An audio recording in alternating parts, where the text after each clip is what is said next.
Over the Boards is brought to you by Midnight Sun Pools and Spas. With me today, I have quarterback E.J. White.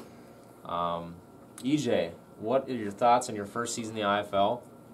Oh, it's been different. You know, I've had some great experiences playing football. I was overseas for a summer, played football, in college and high school, and so this is something new for me.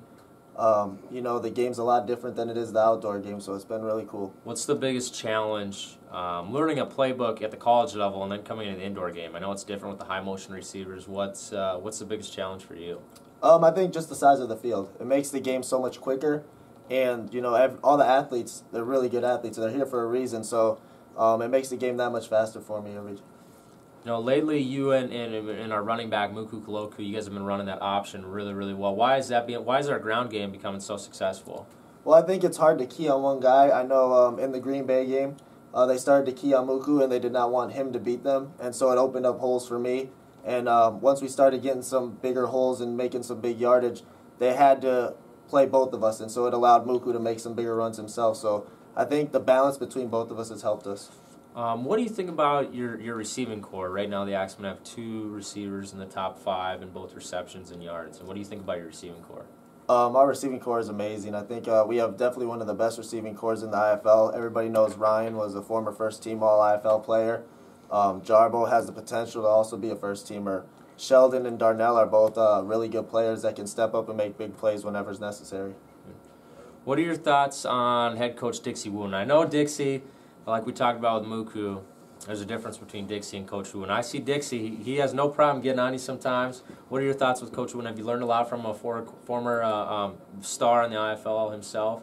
What have you learned from Coach Wooden? I've learned a lot, actually. That's the main reason I came was because of him. I knew that he's had so much success at this level, and he had tryouts with some NFL teams, so I knew coming in that I was going to get a great experience learning from him. And, he's taught me a lot. He gets on me, which is really good. You need a coach that's going to get on you all the time.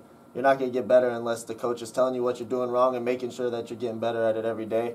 And, there's so many aspects of my game that he's been trying to help me with and trying to get me to the next level, and so I'm very thankful for that. Absolutely. How special was it for you having all that family in Green Bay last week and a big win and a game-winning touchdown pass as time expired? Oh, that was awesome. There's about 50 of them. We were pretty strong, so you could hear them chanting in an away game. You don't usually hear the away team chant a little bit, but I couldn't have been more thankful to have them out there. Very blessed to see. A lot of them I haven't seen in over 10 years, so it was really great to see all them out there. Going forward for the Axemen, we're starting to get on a roll here, a couple-game win streak, big game in Texas this week. What are some things that we need to do to continue to see the success on the field? We just got to keep on working hard. Starting out 0-2, you could feel the hunger in the team, and you could see how hard we are working in practice to try and get more successful and become a better team. And now that we're starting to get these wins, we can't become complacent. We need to keep on working and grinding as hard as we can to keep on pushing. All right, Each. We're getting ready for the game. What's your favorite song that you listen to get jacked up for the game? Oh, 1,000 Miles. All right. If they're, like I asked Mook's kind of like a Marshawn Lynch guy, but he likes peanut M&Ms. What's your go-to snack mid-game? I actually don't have snacks. Usually mid-game I'll have a Pedialyte, though. Pedialyte. That's trainer Matt Morris taking care of our boys. Let's see. What is your favorite movie that you've ever watched? 300. 300. If you could take a girl on a date in Bemidji, where would you take her to? I'd say, are we talking Frozen Lake or not? Because apparently ice fishing up here is very romantic. Let's say on Frozen. Let's say now. Springtime, we got restaurants, the lake, you pick. Where would you take her? Out to eat. Where would you take her out to eat? You gotta be Applebee's. Applebee's, Axemen sponsor. EJ, are you single? No, I'm not single. He's taken. Sorry, ladies. You're at Dairy Queen. You're in line. You're debating on what kind of Blizzard you want. What are your go-to toppings in your Blizzard? Cookie dough. Chocolate chip cookie dough for sure. Agreed.